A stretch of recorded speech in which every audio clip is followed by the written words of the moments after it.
Hi, what's going on, guys? I'm Joseph Parkinson for The Shed. And this is Loud Ones, the show with loud questions and even louder weed.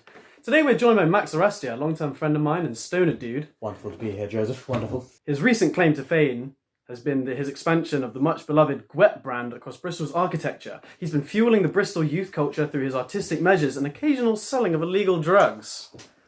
You can catch his latest masterpieces on SoundCloud and catch him most Saturdays pinged at all the up-and-coming nightclubs. Max, how's it going, man? Brilliant, Joseph. Wonderful to be here. Lovely to chap. be here. Wonderful, sir. Jolly stuff. I'd say that you're someone who's accustomed to getting fairly licked on a regular basis, Max. How do you think you're going to fare with our lineup today? I don't know. I mean, there will be a point at which we can't smoke, actually talk anymore. But I'm not just like smoking like. The next thing just like consistently like. Yeah. It's like I am expecting a point where I decide I just don't physically want any more. My camera's off, please. So we begin with the humble OneSkin. The humble OneSkin. Can we do it? I don't know. Oh god. Oh god. Here we go, guys. Doing drugs. I'm not really great with weed sometimes, dude. Fuck, man. Yeah, fuck. If we're already like Get some butane off that. If we're already like stumbling over our words after this, then that's not gonna bode well, is it?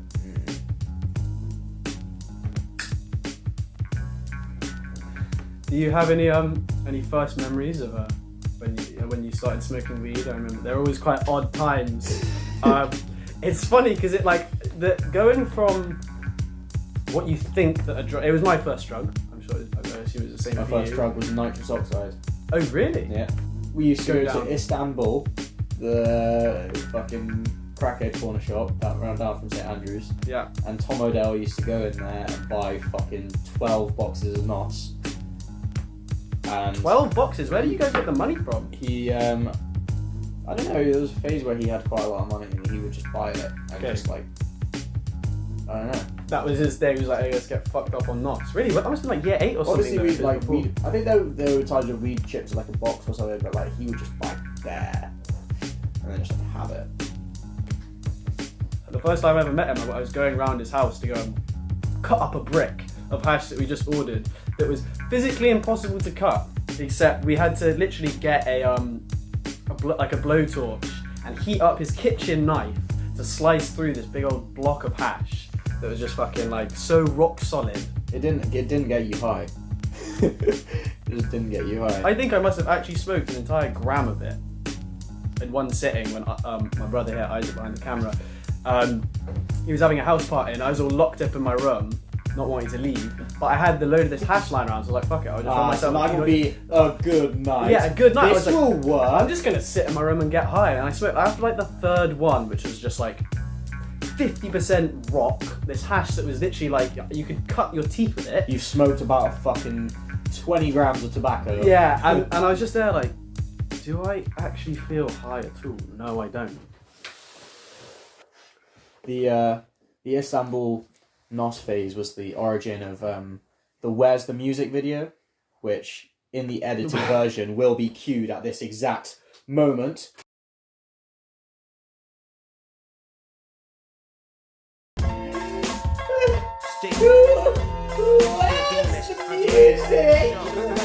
Like in my little in my 5-panel hat, grease back hair, North Face, fucking bad man to be. Yeah. Yeah, that's good stuff. Oh. So tell me about your first time smoking weed. My first time smoking weed. I met Kieran Gordon Moore in my tutor group. Okay. And he was a bit of a stoner dude. And I was like, can you get me weed? And he's like, yeah, my mate Ty's got loads of weed. Like, come meet me after school. And then I went down into Montpellier on the weekend to meet Kieran and Ty. And I got my bit of weed and I went with them to roll it in his room. Ooh, big man. I'd like that. Were you not shook at all?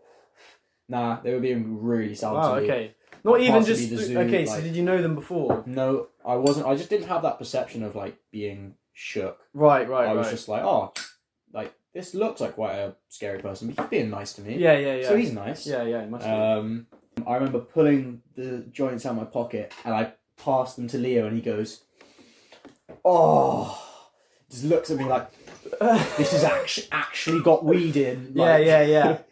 Yeah, and then we smoked, and it was a really uneventful time. I didn't feel very much. Right, yeah, not the first time you don't. There were other times where we were like, guys, we've got the weed, we've smoked it now, and we got more people on board, and we'd have like 10 people in Squad HQ, is what we called it at the time. Okay, the little HQ, bush at the bottom HQ. of St Andrews Park.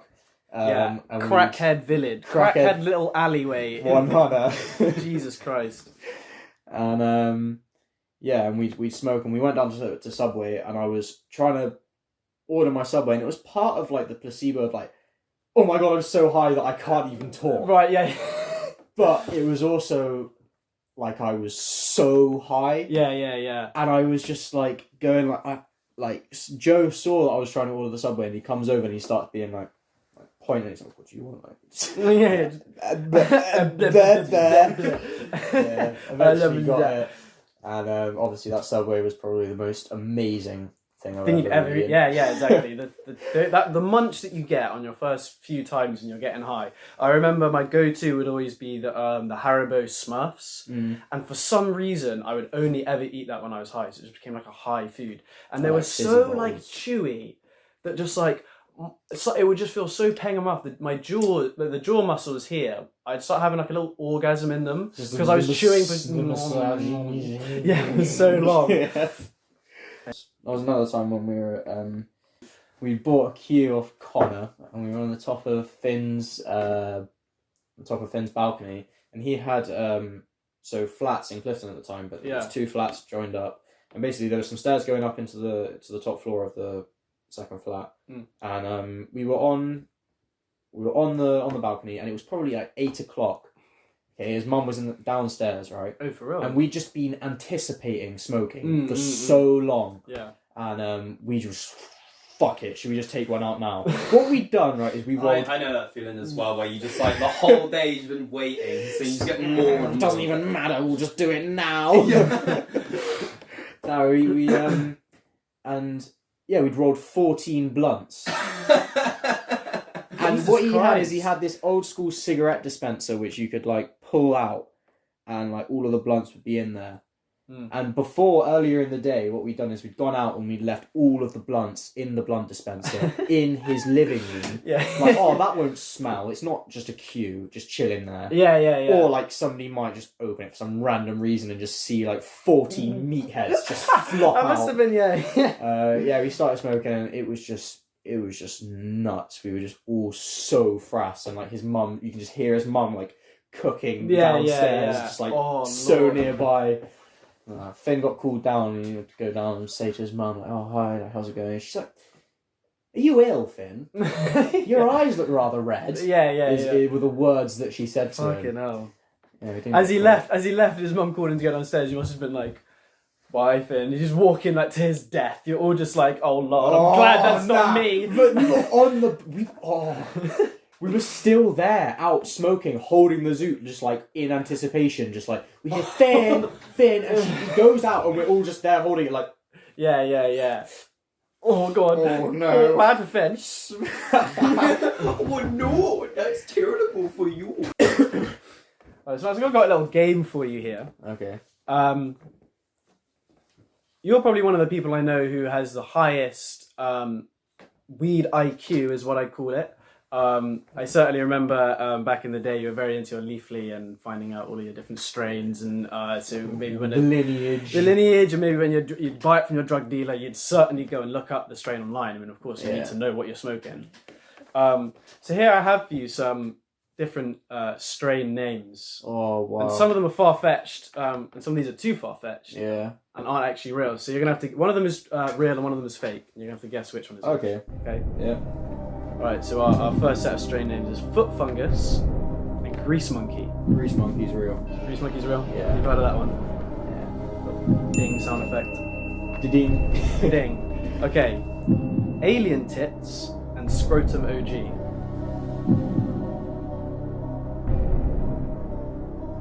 Talk me through what you're thinking there, Max. Talk me through what you're thinking. I don't know, I feel like Scrotum OG, like, I feel like that probably would have been peen put in there Bean.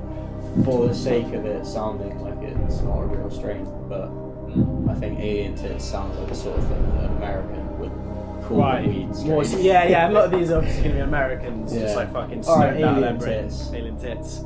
Ding ding. Yeah. Correct again. Right, yeah. Okay. Number 3. Mm-hmm. Stephen Hawking Kush or pedo cheese? Stephen Hawking Kush. No hesitation. Is that real? You're doing well. You're banging this out. Did he? And you can only hope Do I that get a it's some multiplier? fucking. Do I win money if I get all of them right? Don't bring up gambling. Yeah. Okay. Tango ass blast or badass donkey dick? Trying to put a serious face. Tango ass ass blast or badass donkey dick. alright. The thing is, yeah, I know that weed is like over 21 in America, but at the same Right. time, I kind of feel like they wouldn't really just be like saying dick in. Right, if it's going to be sold The in name. a shop. I think ass is like more acceptable. Right, yeah. So like I'd go with Tango ass blast. That is our first incorrect answer. We were coming out so much. This had just said tango ass blast. Badass donkey dick. Wow. Yeah. Gotta get me some of that, homie. Yeah, dude. Like what, dude? What the fuck? She kind of do that to your brain, bro. Right, so our last pair. Black Domination or Anne Frank?